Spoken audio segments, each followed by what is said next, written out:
नमस्कार, स्वागत आप सभी का न्यूज़ 18 का डिजिटल प्लेटफॉर्म आप देख रहे हैं और मैं हूं आपके साथ पुनीत मिश्रा। आज हम आपको अपडेट देने के लिए हाजिर हुए हैं अर्चना तिवारी मामले के।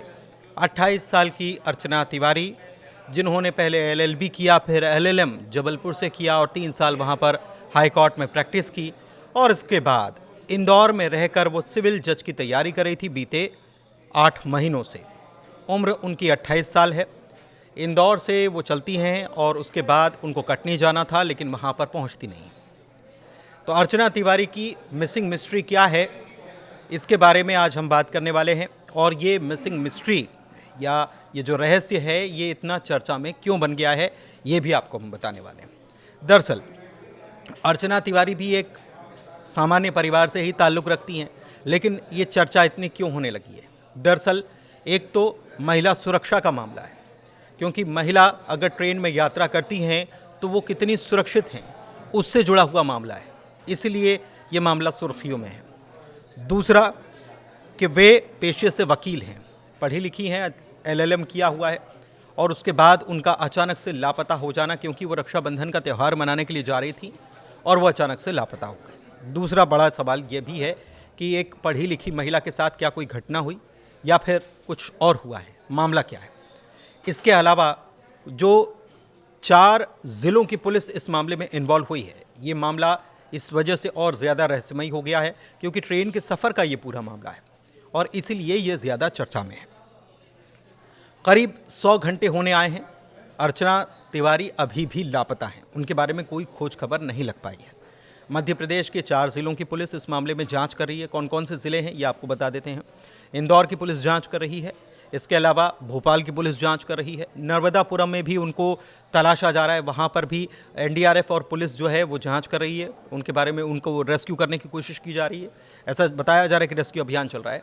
और फिर कटनी पुलिस भी इस मामले में जाँच कर रही है, कटनी जीआरपी, क्योंकि वहीं तक पहुँचना था और वहीं पर मामला उनके लापता होने का दर्ज कराया गया।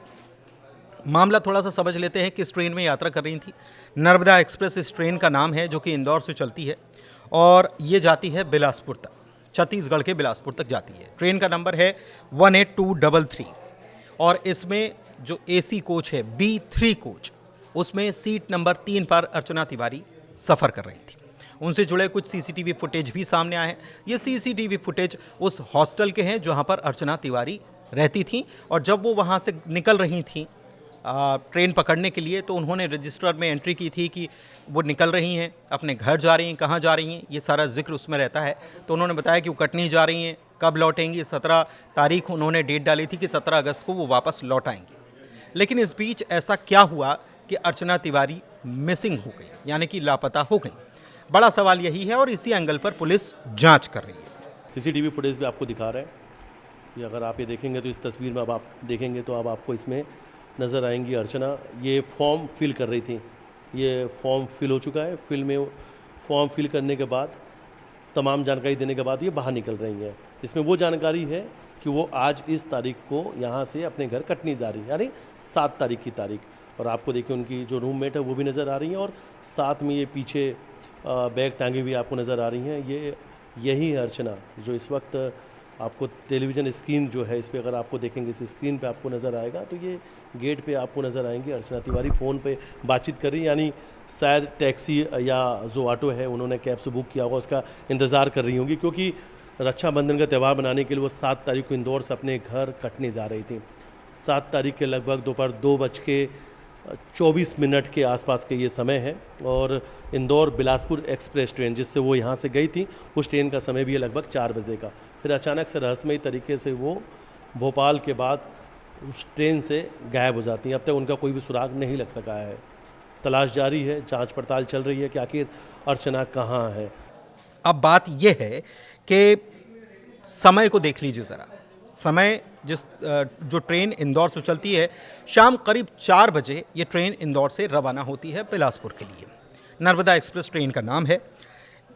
अब पूरा मामला जो है इस ट्रेन में क्या हुआ, इसी के ऊपर निर्भर कर रहा है। तो इंदौर से 4 बजे चलती है रानी कमलापति स्टेशन, जो कि अर्चना की लास्ट लोकेशन बताई जा रही है और यही बताया जा रहा है, यही वो समय था जब अर्चना जो हैं वो अपने परिजनों से, अपनी माँ से फ़ोन पर बात करती हैं। तो ये 10:16 पर वो बात करती हैं। रानी कमलापति स्टेशन पहुंचने का समय जो है वो है रात 10:18 पर। 10:18 पर रानी कमलापति स्टेशन पर ये ट्रेन जाती है। 2 मिनट का इसका हॉल्ट है और यहीं पर उनकी लास्ट मोबाइल लोकेशन मिली है। फिर आता है नर्मदापुरम। तो नर्मदापुरम आता है 11:26 पर। अब नर्मदापुरम का क्या ताल्लुक है? क्योंकि सहयात्री जो हैं उन्होंने बताया कि उन्होंने आखिरी बार अर्चना को नर्मदापुरम में देखा था। उसके बाद रात हो जाती है, तो चूंकि सभी यात्री सो जाते हैं जिनको लंबी यात्रा करनी होती है, क्योंकि कटनी जो है वो सुबह पहुंचना था। सुबह करीब 6:50 पर कटनी ट्रेन पहुंचती है, लेकिन बीच में नर्मदापुरम आता है जो कि 11:30 बजे के वक्त होता है। इसके बाद फिर उमरिया दूसरे दिन सुबह 8:30 बजे ट्रेन पहुंचती है और वहीं पर उनका पर्स और जो सामान था, बैग जो था, वो मिला है, वो भी उनके परिजनों को।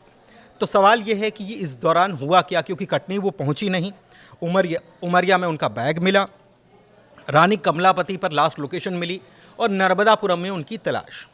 नर्मदापुरम में दरअसल एक ब्रिज है, रेलवे ब्रिज है जो नर्मदा के ऊपर से गुजरता है और इसी के आसपास उनकी तलाश की जा रही है। तो क्या कोई हादसा हुआ था उनके साथ? सवाल यह है कि क्या यह खुदकुशी का एंगल तो नहीं है, या उनके साथ कोई दुर्घटना घटी हो, या फिर कोई आपात स्थिति हो जिसकी वजह से वो रास्ते में उतर गई हों। और चूंकि रात का समय था इसलिए पुलिस को थोड़ी मुश्किल भी आ रही है। हालांकि उनकी सीट नंबर, बर्थ नंबर जो है उसको भी ध्यान में रखना चाहिए। 3 नंबर की सीट है, यानी कि अपर सीट। और अपर सीट जो होती है वो बिल्कुल दरवाजे के पास में है। जैसे आप एंटर करते हैं कोच में, उसके बिल्कुल पास में है। तो वहाँ से गेट तक जाना बहुत मुश्किल नहीं है और दूसरे यात्रियों को शायद पता भी नहीं चले। बाकी यात्री जो आपके 8 नंबर तक के यात्री होते हैं उनको शायद, अगर वो जाग रहे हैं तो उनको इस बात की खबर होगी कि उनके सहयात्री कहाँ जा रहे हैं। बाकी यात्रियों को, दूसरी तरफ के यात्रियों को खबर भी नहीं होगी। तो ये टेक्निकल स्थिति है। लेकिन इस बीच परिचित के साथ चले जाना, खुदकुशी का एंगल, आपात स्थिति, दुर्घटना या फिर और कुछ हुआ है, इन सब मामलों की पड़ताल पुलिस कर रही है। पुलिस ने सोशल मीडिया पर अर्चना की फ़ोटो, बाकायदा नाम, पता साझा किया है। कटनी कोतवाली और कंट्रोल रूम के नंबर भी जारी किए गए हैं कि अगर किसी को कोई खबर लगे तो वो पुलिस को जानकारी दे सकता है। जानकारी देने वाले को इनाम देने तक की घोषणा कर दी गई है और ये भी पुलिस ने आश्वासन दिया है कि हम आपकी पहचान को उजागर नहीं करेंगे, गोपनीय रखा जाएगा। कटनी और भोपाल के व्हाट्सएप और सोशल मीडिया ग्रुप्स में भी अर्चना की तलाश की अपील जो है वो की जा रही है। पुलिस कह रही है कि हर संभावित जगह सुराग की जांच की जा रही है। जिनसे बात उन्होंने की फ़ोन पर अपनी यात्रा के दौरान, रानी कमलापति पर उनकी लास्ट लोकेशन, मोबाइल बंद हो गया, तो इस दौरान उन्होंने जिनसे बात की उनसे भी बातचीत की जा रही है, उनसे भी संपर्क साधा जा रहा है।